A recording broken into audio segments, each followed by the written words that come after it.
Hello student, स्वागत है आप सभी का पॉलिटेक्निक फर्स्ट सेमेस्टर के communication skills in English subject के लेक्चर नंबर सेकंड में। लेक्चर नंबर फर्स्ट में हमने बेसिक चीजों को देखा था, बेसिक चीजों को पढ़ा था, जैसे कि आपका कम्युनिकेशन हो गया। कम्युनिकेशन के डिफिनेशंस के बारे में कई सारे डिफिनेशंस मैंने आपको बताए थे।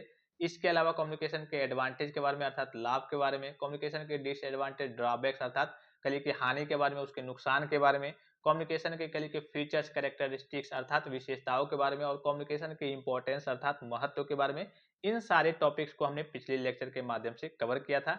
इस लेक्चर में हम नेक्स्ट यानी कि आगे के टॉपिक को पढ़ेंगे, और ये जो टॉपिक है आपका प्रोसेस ऑफ कम्युनिकेशन रहने वाला है। काफी इंपॉर्टेंट टॉपिक है।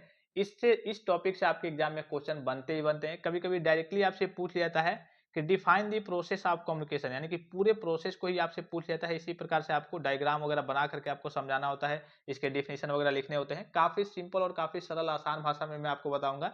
इसके अलावा कभी कभी ऐसे दे देता है, डायरेक्टली ना दे करके, define the process of communication ना दे करके, कभी कभी कोई टर्म देता है कि डिफाइन कीजिए आप, डिफाइन द सेंडर और रिसीवर, या फिर डिफाइन इनकोडिंग और डिकोडिंग, या फिर डिफाइन मैसेज और चैनल। मतलब ऐसे ही दो तीन नाम लेकर के कि हाँ आप सेंडर रिसीवर और इनकोडिंग डिकोडिंग को डिफाइन कीजिए, या फिर फीडबैक सेंडर रिसीवर जो भी हो वो अलग अलग भी दे सकता है। या फिर कभी कभी अधिकतर चांसेस यही रहते हैं कि डायरेक्टली देता है कि define the process of communication. काफी सिंपल सा टॉपिक है, काफी आसान सा टॉपिक है, लेकिन बच्चों को कहिए कि अब जो बच्चे नहीं समझ पाते हैं उनको थोड़ा सा टफ लगता है। जैसे इनकोडिंग डिकोडिंग की बात करें, काफी सिंपल डिफिनेशन, एक एक लाइन का मैं आपको डिफिनेशन बताऊंगा। सबसे पहले आप समझ लीजिए, जब समझ लेंगे तो आपके सारे डाउट्स वगैरह क्लियर हो जाएंगे। इसी डायग्राम के माध्यम से मैं आपको सारी चीजें बता दूंगा, ठीक है। तो सबसे पहले ये समझिए कि प्रोसेस का मतलब क्या है। प्रोसेस का मतलब होता क्या है, जैसे सपोज कीजिए कि आपको शादी करनी है, आपके मन में विचार आया कि हाँ हमें शादी करनी है। अब जब आपको शादी करनी है तो मुंह उठा के कहीं तो बारात लेकर के चले नहीं जाएंगे कि भाई मेरे मन में आया मुझे शादी करनी है, मैं तुरंत उठा बारात लेकर के चला गया। नहीं, ऐसा तो है नहीं। मान लीजिए कि अगर आपको शादी करनी है तो इसके लिए सबसे जो जरूरी चीज है, कुछ चीजों की रिक्वायरमेंट होगी, और उसका भी कुछ प्रोसेस होगा शादी करने का भी, कि हाँ पहले तो लड़की देखनी है, ठीक है। एक लड़की चाहिए आपको, लड़की देखनी है। चलिए आपने लड़की देख लिया, उसके बाद से कहिए कि एक मुहूर्त मुहूर्त तय होगा कि हाँ इस डेट में हमारी शादी है, इसी डेट में हमें बारात लेकर के जाना है। इसी प्रकार से, और उसमें भी आप सोचेंगे कि चलिए बारात हमें ले जाना है तो किस तरीके से हम किस माध्यम से ले जाएं, किस गाड़ी से जाएं, फॉर्च्यूनर से जाएं, बीएमडब्ल्यू से जाएं, या फिर बैलगाड़ी से लेकर के बारात जाएं। तो इसी प्रकार से आपको कम्युनिकेट करने के लिए भी किसी आदमी से, किसी पर्सन से, या फिर कहीं भी संचार करने के लिए भी इस प्रोसेस से गुजरना होगा, ये काम करना होगा, इन इन चीजों की जरूरत होगी। इसी को हम प्रोसेस ऑफ कम्युनिकेशन कहते हैं। यानी कि आपका जो कम्युनिकेशन है वो सुचारू रूप से सही तरीके से इन प्रोसेस से गुजरेगा, तो आपका कम्युनिकेशन का जो कल का आपका जो मैसेज है वो सही तरीके से जो जिसको आप भेजना चाहते हैं उसके पास पहुंच जाएगा। तो यही आपका प्रोसेस ऑफ कम्युनिकेशन होता है। देखिए प्रोसेस ऑफ कम्युनिकेशन, यहाँ पे डिफिनेशन आपको दिख रहा होगा, the communication process is the steps we take in order to successfully communicate. यानी कि संचार प्रक्रिया वह कदम है जो हम सफलतापूर्वक संचार के लिए उठाते हैं। यानी कि मान लीजिए कि अगर आप कम्युनिकेट करना चाहते हैं किसी आदमी से, किसी पर्सन से, तो उसके लिए भी कुछ प्रोसेस होगा कि हाँ आपके मन में कोई मैसेज होगा, मैसेज आ गया, उसके बाद से आप क्या करेंगे, उसको कहिए कि इनकोड करेंगे, फिर उस मैसेज को कहिए कि ऑर्गेनाइज करके, और अपना आपके पास जो भी माध्यम होगा, मान लीजिए कि आप जा करके कहना मैसेज को भेजना चाहते हैं, गाड़ी उठाए आप चले गए, फिर आप सोच रहे हैं कि नहीं हम जाएंगे नहीं, हम कॉल करके ही बता देते हैं, या फिर व्हाट्सएप पे मैसेज भेज देते हैं। तो आपने एक माध्यम चूज किया, एक चैनल चूज किया कि हाँ इस माध्यम से उसको मैसेज भेजना चाहते हैं। फिर वो मैसेज आपका कहिए कि डिकोड होगा, और उसके बाद से वो मैसेज जो है रिसीवर तक पहुंच जाएगा, और फिर से उधर से रेस्पॉन्स मिलेगा, फीडबैक आएगा कि हाँ आपका मैसेज मुझे मिल गया है, ये चीज हम नहीं करेंगे, ये वो जो भी आपने मैसेज दिया होगा उस हिसाब से उधर से आपको रिप्लाई आ जाएगा। चलिए हम फिगर के माध्यम से, डायग्राम के माध्यम से सारी चीजों को समझते हैं, उसके बाद से हम इसका डेफिनेशन देखेंगे। सिंपल सरल और आसान सा डेफिनेशन देखेंगे, ठीक है। तो यहाँ पे सबसे पहली जो चीज है, ये आपका दिख रहा होगा सेंडर, ठीक है। सेंडर मतलब क्या होता है, जिसके पास, सपोज करिए कि आपके पास कोई मैसेज है, जैसे मान लीजिए कि आपको अपने घर पे बताना है अपने भाई को कि आज कॉलेज बंद है। क्या बताना है अपने भाई को कि आज कॉलेज बंद है। तो आप क्या हो गए, आपके पास कोई मैसेज है तो आप हो गए सेंडर, ठीक है। आप अपने भाई को बताना चाहते हैं कि आज कॉलेज बंद है, आज स्कूल बंद है, तो वो क्या हो गया, आपका रिसीवर हो गया। यहाँ पे आपके पास मैसेज क्या है कि आज कॉलेज बंद है, मुझे अपने भाई को बताना है कि आज कॉलेज बंद है, तो आपके पास मैसेज हो गया।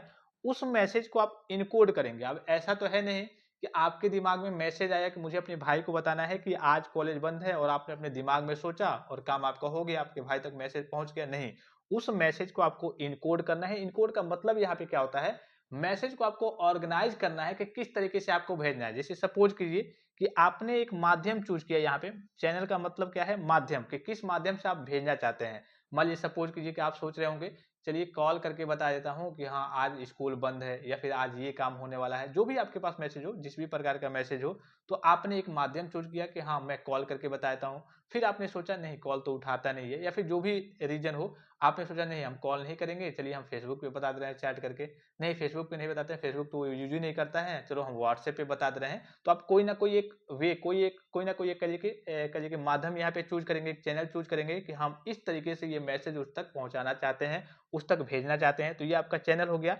अब उस मैसेज को आप भेजेंगे तो मैसेज तो ये तो आप सेंडर हो गए। चलिए एक बार और मैं बताता हूँ कि ये तो आप सेंडर हो गए, आपके पास मैसेज आ गया आपके दिमाग में कि हाँ मुझे ये चीज इसको भेजना है, हमें व्हाट्सएप के माध्यम से भेजना है या फिर फेसबुक के माध्यम से या फिर डायरेक्टली फोन कॉल करके बताना है। तो मान लीजिए कि हम सपोज कीजिए कि हम समझ यहाँ पे लेकर के चल रहे हैं कि हम व्हाट्सएप के माध्यम से उसको चैट करके बताना चाहते हैं, तो आपके पास जो मैसेज है उस मैसेज को आप क्या करेंगे, ऑर्गेनाइज करेंगे। जैसे क्या करेंगे, व्हाट्सएप पे चैट करके बताना चाहते हैं तो उस मैसेज को आप इनकोड करेंगे, अपने तरीके से लिखेंगे कि हाँ आज स्कूल बंद है, आज स्कूल मत आना। ठीक है, आप उस मैसेज को करके ऑर्गेनाइज करेंगे, अच्छे तरीके से इनकोड करके लिखेंगे कि हाँ वो मैसेज जो भी आप भेजना चाहते हैं। उसके बाद से मन करेगा तो आप इमोजी वगैरह जो भी चीज होगा, हंसी का या फिर जो भी वगैरह इमोजी वगैरह होती है, उस हिसाब से आप इमोजी का यूज करेंगे। उस मैसेज को आप ऑर्गेनाइज करेंगे कि जो भी मैसेज आपका है, अगर आप उस मैसेज को भेज रहे हैं तो जिसके पास भेज रहे हैं वो देख करके समझ जाए कि हाँ ये मैसेज क्या आया है, ये मैसेज ये आया है कि हाँ आज स्कूल बंद है, मुझे स्कूल नहीं आना है, इमोजी को देख करके समझ जाए। इनकोडिंग का मतलब ये होता है कि मैसेज को आपको ऑर्गेनाइज करना, कि ऑर्गेनाइज करने के बाद से आप मैसेज जिसको भेजना चाहते हैं, जैसे ही उसके पास मैसेज जाएगा तो उसको समझ में आ जाएगा कि हाँ आप ये चीज भेजे हैं। ठीक है, ये आप चीज समझ गए इनकोडिंग का मतलब। फिर यहाँ पे नॉइज दिख रहा होगा, नॉइज, यहाँ पे नॉइज से अभी आपको कोई लेना देना नहीं है। ये नॉइज जो होता है, यहाँ पे इनकोडिंग और चैनल के बीच में जो बैरियर क्रिएट होता है, बैरियर जब बाद में पढ़ेंगे, तो नॉइज से मतलब वही होता है कि डिस्टरबेंस जब क्रिएट होता है, तो ये नॉइज के चलते ही जो आपका बैरियर वगैरह क्रिएट होता है, कम्युनिकेशन में बैरियर क्रिएट हो जाता है, ये आपके नॉइज के चलते ही, इन्हीं सारी चीजों के चलते होता है। तो इससे कोई मतलब नहीं होता, मेन आपका ये टर्म होता है। इनकोडिंग हो गया, मतलब इनकोड कहिए या फिर इनकोडिंग कहिए। फिर आपका चैनल हो गया कि हाँ आपने कौन सा चैनल, किस माध्यम से आप मैसेज को भेजना चाहते हैं, डायरेक्ट कॉल करके बताएंगे या फिर जा करके बताएंगे या फिर व्हाट्सएप के माध्यम से, फेसबुक के माध्यम से, इंस्टाग्राम के माध्यम से, जो भी आपको चूज करना होगा, जो भी आपको मैसेज जिस भी माध्यम से भेजना होगा, वो उसे ही हम चैनल कहते हैं, उसको आपको चूज कर लेना है। अब मान लीजिए कि जो मैसेज आपने इनकोड करके भेजा था वो मैसेज आपका फिर से जाकर के वहां डिकोड होगा। सपोज कीजिए एक नॉर्मल सा मैं आपको एग्जांपल लेकर के बताता हूँ। आपको मालूम है कि मान लीजिए कि आपने व्हाट्सएप चूज किया है, कोई माध्यम चूज किया है, तो आपने जो मैसेज भेजा है, तो आपने भेजा है कि भाई आज स्कूल बंद है, आज स्कूल मत आना। ठीक है, अब जिस सिस्टम से मान लीजिए आपने व्हाट्सएप से भेजा है, तो व्हाट्सएप को तो सबके जितने सिस्टम होते हैं उनका अपना अपना लैंग्वेज होता है। जैसे बाइनरी डिजिट आपने सुना होगा, 01 होता है। फिर इसके अलावा आपने सी प्लस प्लस लैंग्वेज सुना होगा, सी प्लस प्लस या फिर जावा सुना होगा। तो सब सिस्टम का तो अपना लैंग्वेज होता है। वो जो आपने कहा उससे, आपने मान लीजिए कि बोलकर मैसेज भेजा या फिर चैट के थ्रू भेजा, तो आपको सिस्टम को तो मालूम नहीं है कि आप क्या कह रहे हैं। वो उसके पास करिए कि अपना कोड है कि हाँ उस कोड को करिए कि हाँ उसमें जो प्रोग्रामिंग हुआ है, जो डेटा व्यवस्थित है, आपने लिखा कि आज स्कूल मत आना, तो वो सिस्टम क्या करेगा, वो अपने फॉर्म में रहेगा। उसके बाद से जैसे आपने मैसेज भेजा तो वहां पे जाकर के वो फिर से डिकोड होकर के आपने जो भेजा था कि हाँ आज स्कूल मत आना, स्कूल बंद है, वही फॉर्म में, उसी फॉर्म में वो मैसेज उसके पास जाकर के शो हो जाएगा। कहने का मतलब है, इनकोडिंग का मतलब वही होता है कि मैसेज को सही से ऑर्गेनाइज करना, कि अगला समझ जाए मैसेज। और मैसेज को आप जिस भी चैनल से, जिस भी माध्यम से भेजेंगे, तो जैसे ही आप भेजेंगे वो मैसेज जाकर के जिस तरीके से आपने भेजा था उसी तरीके से वो मैसेज जाकर के वहां पे डिकोड हो जाएगा। आपने इनकोड करके जिस तरीके से भेजा था वो मैसेज जाकर के दूसरे पर्सन के पास, जिसके पास भी आपने भेजा है, वो मैसेज जाकर के वहां पे डिकोड हो जाएगा। उसी तरीके से वो मैसेज उसको दिख जाएगा जो भी आपने इन्फॉर्मेशन दिया था। तो इसी को हम डिकोड कहते हैं। और वो मैसेज आपके रिसीवर तक पहुंच जाएगा। और जब रिसीवर तक पहुंच जाएगा तो रिसीवर क्या करेगा कि आपको एक रिप्लाई देगा, जिसे हम फीडबैक के नाम से जानते हैं, कि हाँ मुझे आपका मैसेज मिल गया है, ठीक है मैं आज कॉलेज नहीं जाऊंगा। तो ये मैसेज क्या होगा, ये आपने ये रिसीवर हो गया, तो ये फीडबैक देगा, रिप्लाई देगा फिर सेंडर को कि हाँ ठीक है आपने बता दिया कि आज स्कूल बंद है, मैं आज स्कूल नहीं जाऊंगा। तो ये इस तरीके से आपका पूरा जो प्रोसेस होता है, संचार यहाँ से आपका पूरा कंप्लीट हो जाता है, संपन्न हो जाता है। तो ये आपका पूरा होता है प्रोसेस ऑफ कम्युनिकेशन। अब देखिए नीचे चलिए इसका एक एक डिफिनेशन देख लेते हैं। ये आपको डायग्राम, जैसे ही आपका define the process of communication पूरा पूछेगा, तो आप ऐसे भी डायग्राम बना सकते हैं, ये पूरा बना सकते हैं, चाहे तो आप ऐसे भी नॉर्मली देखिए अथवा में करके, मतलब है जहां जहां भी आपको अथवा दिखेगा यहाँ पे, अथवा का मतलब आप ऊपर वाले भी बना सकते हैं या फिर नीचे वाले बना सकते हैं। एरो जरूर लगा देंगे कि हाँ पहले सेंडर है, फिर मैसेज है, फिर इनकोडिंग है, फिर चैनल है, फिर डिकोडिंग है, फिर रिसीवर है, फिर रिसीवर के पास है फीडबैक है। और फीडबैक किसको दिया जाता है, जो फीडबैक है वो रिसीवर के द्वारा दिया जाता है और सेंडर को दिया जाता है। ठीक है, तो एरो के हिसाब से आप सारी चीजों को समझ जाएंगे। ये सबसे अच्छा डायग्राम है, इसको बनाएंगे तो अच्छा रहेगा, थोड़ा सा अच्छा भी दिखेगा कि हाँ चलिए सबसे पहले सेंडर है, मतलब सेंडर मतलब आपके पास कोई मैसेज आया मतलब आपके मन में कोई विचार आया, कोई मैसेज आया, तो वो मैसेज ये हो गया, उस मैसेज को आपने इनकोड किया, ऑर्गेनाइज किया कि किस तरीके से भेजना है। ऑर्गेनाइज करके उसको आपने माध्यम चूज किया कि हाँ, मुझे व्हाट्सएप से या फिर फेसबुक के माध्यम से या फिर इस माध्यम से भेजना है। फिर जैसे आपने भेज दिया, वो मैसेज जा करके वहाँ पे डिकोड हो गया। जो भी आपने इनकोड किया था वो डिकोड हो गया और उसके बाद से वो रिसीवर तक पहुँच गया अच्छे तरीके से। फिर रिसीवर ने क्या किया, रिसीवर ने मैसेज को देखा, पढ़ा, उसने क्या किया, फीडबैक दिया, रिप्लाई दिया सेंडर को कि हाँ, मुझे आपका मैसेज मिल गया है, मैं ये काम कर दूँगा, जो भी आपने मैसेज जिस हिसाब से भेजा होगा। अब चलिए एक-एक काम करके यहाँ पे आई होप कि ये समझ गए होंगे आप, काफ़ी सिंपल सा टॉपिक है सेंडर, ठीक है? नॉर्मल से सिंपल डेफिनिशन है, आप चाहें तो दूसरा वाला भी अथवा वाला भी डेफिनिशन लिख सकते हैं या फिर नॉर्मल जो दोनों में से जो भी आपको अच्छा लगे, सूटेबल लगे, उन डेफिनिशन को आप लिख सकते हैं। तो चलिए सबसे पहले देखते हैं सेंडर, जिसे हम प्रेषक के नाम से जानते हैं। यहाँ पे मैं एक चीज़ आपको बता दूँ कि जहाँ भी आपको हिंदी दिखेगा, हिंदी आपको नोट्स में हर जगह हिंदी का यूज़ हुआ है, हिंदी आपको केवल समझने के लिए है, क्योंकि कम्युनिकेशन स्किल्स इंग्लिश आपका मैंने पिछले लेक्चर में भी आपको बताया था, ये आपके इंग्लिश का सब्जेक्ट है, हिंदी आपको केवल समझने के लिए यहाँ पे सारी चीज़ें दी गई हैं। आप केवल नोट्स को पढ़ के भी समझ सकते हैं सारी चीज़ों को। तो सेंडर मतलब क्या होता है? The person who sends the message is called sender, यानी कि संदेश भेजने वाले व्यक्ति को प्रेषक अर्थात सेंडर कहा जाता है। अथवा में भी दिया गया है, the person who conveys his thoughts, message और ideas to the receiver is known as the sender, यानी कि वह व्यक्ति जो अपने विचार या संदेश को प्राप्तकर्ता यानी कि रिसीवर तक पहुंचाता है, उसे प्रेषक और सेंडर कहलाता है। फिर मैसेज क्या होता है? दूसरा टॉपिक आपका मैसेज है। तो द इंफॉर्मेशन और feelings which we want to convey to others is called message, अर्थात वह सूचना या विचार जिसे हम दूसरों तक पहुंचाना चाहते हैं, संदेश कहलाता है। जाहिर सी बात है, आपके मन में कोई विचार आया कि हमें ये चीज इसको बताना है, तो वो आपका मैसेज हो गया कि हाँ, मुझे ये चीज बताना है, तो वो आपका मैसेज हो गया। फिर मैसेज का एक और सिंपल सा डिफिनेशन है, message is a piece of information, ideas और फीलिंग्स, यानी कि संदेश, सूचना और विचार का एक टुकड़ा होता है।